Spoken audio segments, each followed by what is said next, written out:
Hello my friends, and welcome to this part of our writing course into which we are going to discuss punctuation marks, go through them one by one and know how to use them in order to make our pieces of writing, whether they are paragraphs, essays, articles, or any other type of pieces of writing, professional. As you see here, my friends, I have divided this course into two parts. The first part starts from the period till the quotation marks, while the second part is going to start from the braces and ends at the double dagger. To tell the truth, my friends, the idea of this course came from an article I have read about 3 or 4 months ago in one of the famous periodics that is interested in English literature, and highlighted that more than 90% of English learners, whether those who are learning English for academic reasons, for example, to take the IELTS, the TOEFL, the PTE, or the proficiency exams of the universities, or those who want to prepare their thesis in master degree or PhD, or even publish some articles, or they are even interested in English literature, or those who are learning English to develop their writing skills. More than 90% of them, my friends, couldn't recognize how to use most of the common punctuation marks, like the question mark, like the exclamation point, the dash, and some of them didn't know even what the semicolon is. In this course, my friends, we are going to have classes, separated and independent ones. In each class, we are going to take one of these punctuation marks in isolation, study it, dissect it into depth, and know when to use it and when not to use it, and the most common mistakes some students have been making in the IELTS, PTE, TOEFL, and proficiency exams, or those who are publishing their articles in the most famous periodics in the world. Now, my friends, which one of these punctuation mark we are going to talk about today? I will give you the choice to choose. Well, correct. We are going to talk about this one. Now, my friends, let's start talk about it and dissect it into depth.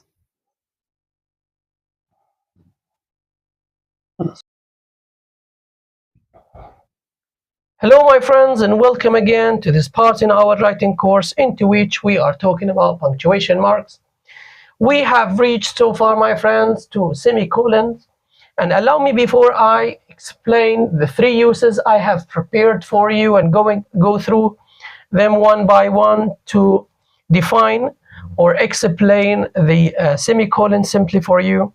Generally, my friends, we can consider the semicolon as a bridge that connects two ideas which are independent, meaning that each idea can stand alone as a sentence or a simple sentence as an independent sentence, but they prefer to be connected with the semicolon rather than to be separated by a period. In here, my friends, we generally have three main uses for the semicolon. Generally, my friends, we use the semicolon to join two closely related independent clauses, and this point, my friends, was covered when we talked about compound sentences, but there is no problem to repeat it again. Here, my friends, let's consider these two examples. The first one, we worked for 12 hours relentlessly. We had no time to go out. So, my friends, in here we have two independent clauses that each can stand alone as a simple sentence by using a period. But generally, my friends, as long as the first one can be considered as a reason and the second one can be considered as a consequence for the first one, we can connect them using a semicolon. Another option, my friend, here we have is to use so, one coordinating conjunction or a fanboy in its place, or I can use, for example, a conjunctive adverbial like Therefore, in here, my friends, as you see, I have one, two, three, or I can use the fourth way, which is therefore here. And here, therefore, is considered as a transition. In these one, two, three, four ways, I can express the same idea. And here, my friends, I can prove that I am a professional writer because I can simply vary my writing styles to express the same idea. The second example, my friends, here, she loves to watch romantic movies. Her favorite actor is Leonardo DiCaprio. Again, my friends, here we have two independent clauses that each can stand alone as a dependent, as a simple sentence by only separating them with a period in the semicolons place, but they prefer to be connected together. That's why we used the semicolon. Again, my friends, we can use a coordinator here, and this coordinator could be and we can use an adverb and conjunctive adverbial in addition. And also, my friends, here before it semicolon, after it comma, and also, my friends, we can use a transition here in addition, but this should be capital letter. And in here, my friends, again, I prove that I am a professional writer and I can vary my writing styles and I can write the same sentence in two or three and even four ways. So, in short, my friends, we use the semicolon in order to join two independent clauses when these two clauses are related or they have kind of a connection or relationship between them. And here, my friends, the second use is very close to the first one. Here we use the semicolon with conjunctive adverbials or transitional phrases, as we explained here, my friends. We consider these two examples just like the previous ones. The team had relentlessly worked on the project. We can use semicolon. Then they missed the deadline. In here, my friends, we have one independent clause that is related to the other. This one is the result or an expected result for the first one, so that they are connected. We can use yet with a comma or a conjunctive adverbial with semicolon before it and a comma after it. The same applies for the second example here. We have made a very good progress so far. And here, my friend, it's enough for us to join with the second independent clause. We will carry on using the same approach, or we can use so, or we can use as a result. For the third use, my friend, of the semicolon, we use the semicolon to separate items in a complex list. Generally, my friends, if an English learner or a writer can use the semicolon in this way accurately and correctly, I can tell him or her that he or she has become a professional writer with no doubt. Allow me to explain this use because it is very important, and if you don't understand it, please try to repeat it over and over again. In here, my friends, we have a list that includes lists inside it. Allow me to explain clearly. And here, my friends, let's take the first example. We will visit several cities in Europe. We start a list here using the EM dash or the colon.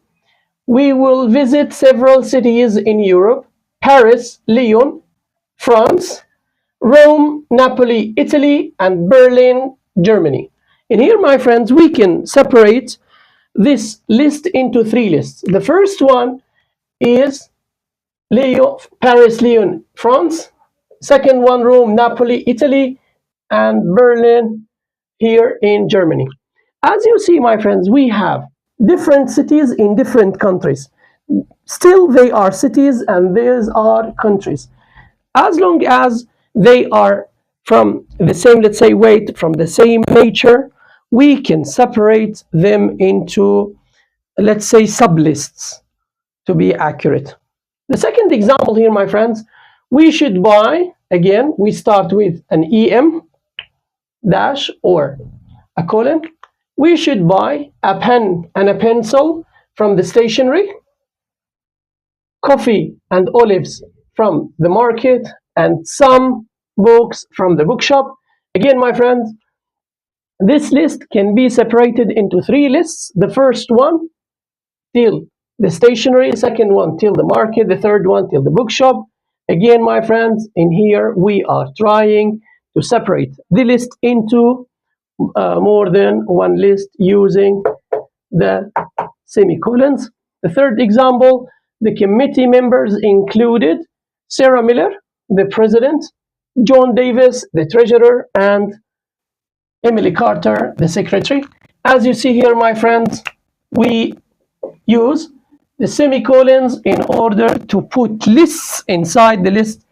And as you see, my friends, here we have different people in different work positions. Still, they work in the same company. So we need to put all of them into one list, and we install sub lists inside this list and separate these sub lists with semicolons.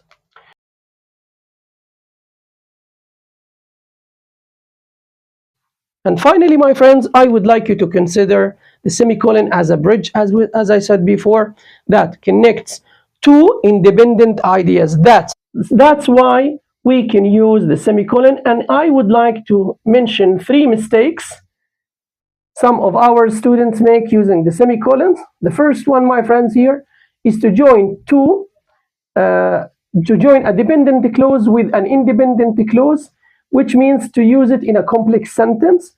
Generally, my friends, we use the comma. We don't use the semicolon to join these two clauses, although they are related. But you have to remember that if you want to join two related clauses, both of them should be independent clauses. In this example, my friend, as you see, we have a dependent clause and independent one. Because Sarah was sick, she didn't come to the party.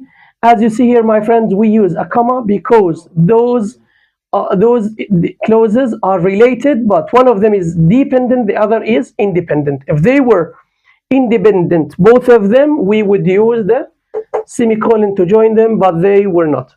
In here, my friends, after a transition phrase, as you see, we had studied for the exam. However, we could pass. Generally, my friends, when we transfer the conjunctive adverbial into a transition, we change only what? The punctuation marks. So we put a period and we start the conjunctive adverbial with a capital letter, then we follow it with a comma, while when it was conjunctive adverbial, as you see, it is preceded by a semicolon and it is followed with a comma. And last but not least, my friend, overusing semicolons, which is not preferred, because generally, my friends, we have a lot of writing styles, and concentrating only on semicolon and overusing it can be considered as a weakness in our skills. That's it for today, my friends. I hope you enjoyed this class. Again, my friends, if you don't understand the point, try to repeat the video again and try to go and play some Kahoot games, which are going to be related to each point in isolation. There will be quizzes for parentheses alone, practices alone, brackets alone, semicolons alone, and commas alone. And try, please, my friends, to comment or to get in touch with me if you have any questions.